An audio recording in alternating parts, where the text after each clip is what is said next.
Hi,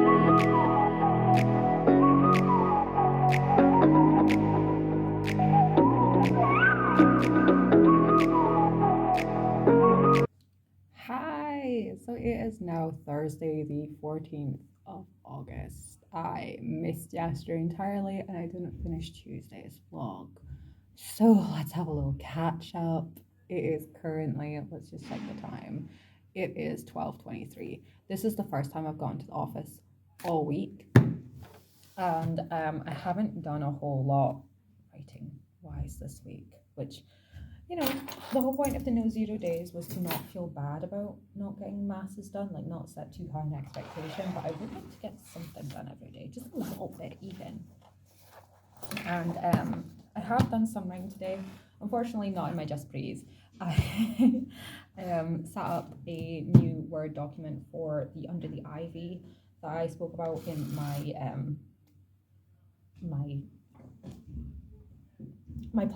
project plans a couple of videos ago. Under the Ivy, which I completely blanked on telling you about in that video, is a sort of witchy vampire story. Like, it's about two it's kind of Romeo and Juliet-esque, warring factions. They've fallen in love, their families want to keep them apart, so they want to be together in another life. And he ends up outing his mother accidentally as a witch, and she gets burned at the stake, and while she burns at the stake, she condemns him for an eternity of punishment, and the punishment is that he becomes a vampire. And I just started, it was very in my head this morning, so I decided to start typing it out while I was on the bus. I don't know why this wouldn't move. The scroll bar won't work for some reason.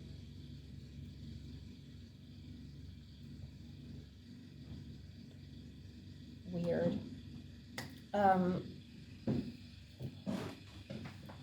I'm also thinking of getting like a microphone to plug into this, because I don't know how long this works are going to go on for, and it's quite loud, and I hear it when I'm editing, how loud it is, and it kind of drowns me out a little bit. But I don't want to have to shout or talk super loud in here, because it is echoey and you could probably hear it outside. And yeah, my nerves are like that. So I was just saying, I was going to catch you guys up on what's been happening.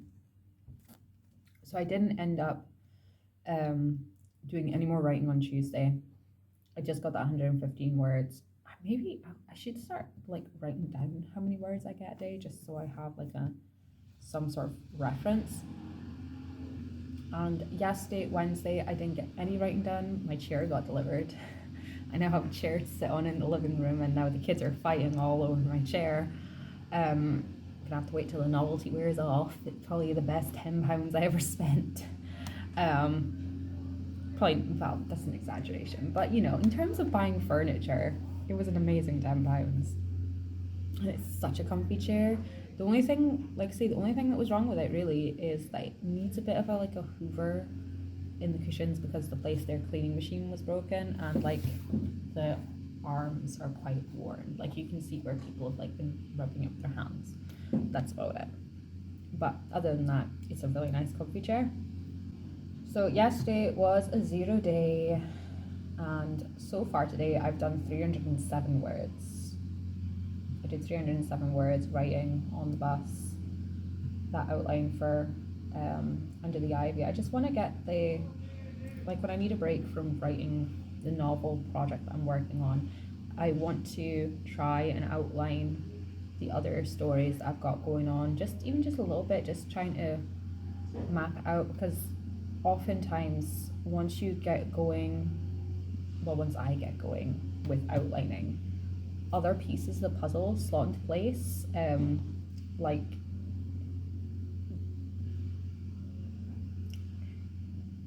Drafting this morning, I came up with, before I started drafting this morning, originally it was going to be the mother when she's on the pyre, binding their souls for all eternity. And but when I was drafting it today, I decided to make it so that beforehand, he's going to save her from this marriage, and they're going to bind their souls, and they're going to do a Romeo and Juliet off themselves. But they get caught beforehand. And part of the spell for binding them is swapping a talisman. And they chose jewelry as a talisman. So she will have a signet ring of his, and she will have an amulet of hers. And that will be the identifier when he meets her soul later. So like when her soul reincarnates into a new body, it will be drawn to wearing his signet ring. And she will recognize the amulet when it's on him. And I've also taken a bit of inspiration from Peter Pan. But maybe not necessarily. I don't know about...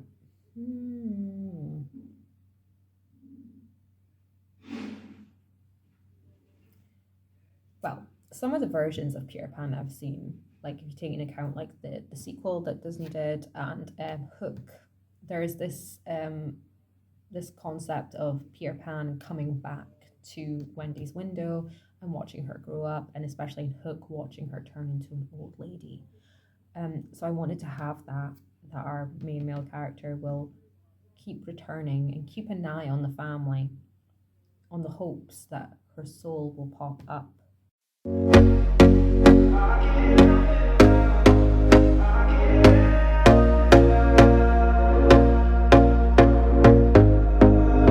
Here we go again. Trying hard, but you wanna be my friend.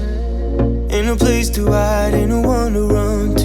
Here we go again. Call my bluff and you wanna be my friend. I'm the one you ride, I'm the one you ride to. If you don't wanna change, ain't no place to hide, ain't no one to run to. If you don't wanna change,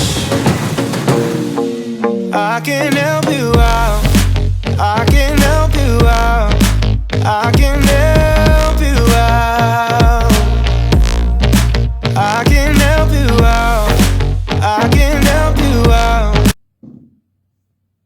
I know it's silly, we're in the middle of a heat wave, and here I am with a blanket around me.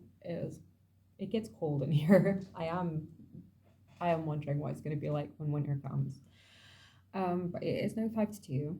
I've gotten 886 words into this document for Under the Ivy. I've also had a wee thought about maybe putting this into one of those like chapter by chapter websites. There is one Ream that is sort of taking over from Radish, and I've looked at it before, and I'm kind of looking into it again, because this isn't something that I'm gonna get to be able to like dedicate all my time to for a while, but you know, periodically putting stuff up, I think I could do that with this story. And Ream is such a haven for like paranormal romance and such. I think it would be a nice fit there. But it's just a thought just now. Anyways, I was just coming on to say that it's 5 to 2 and I need to go home because I forgot that I need to pick up dinner. I do.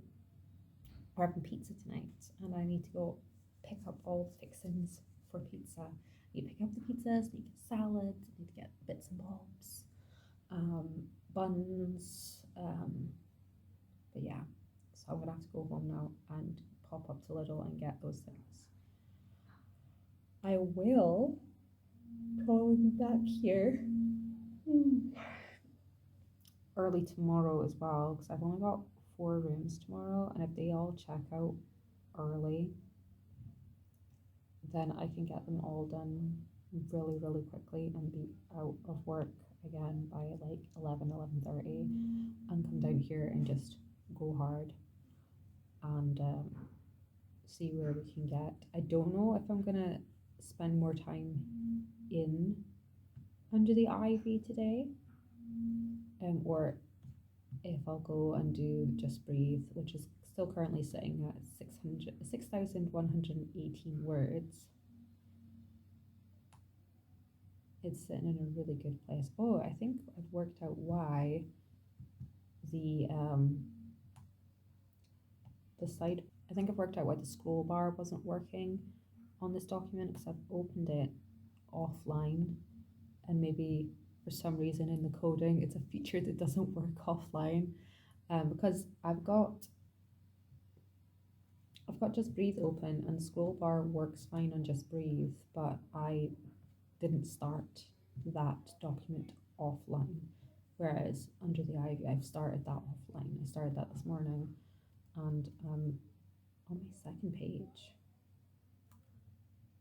already. It's crazy. But I'm really impressed. I just get 886 words just off the cuff, info dumping from my brain for this story. Like I've given a very brief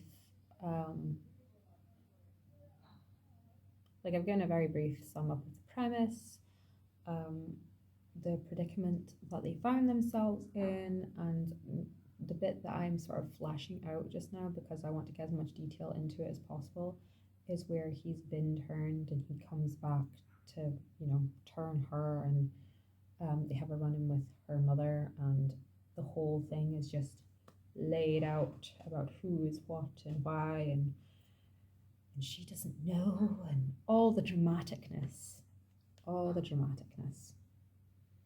And yeah.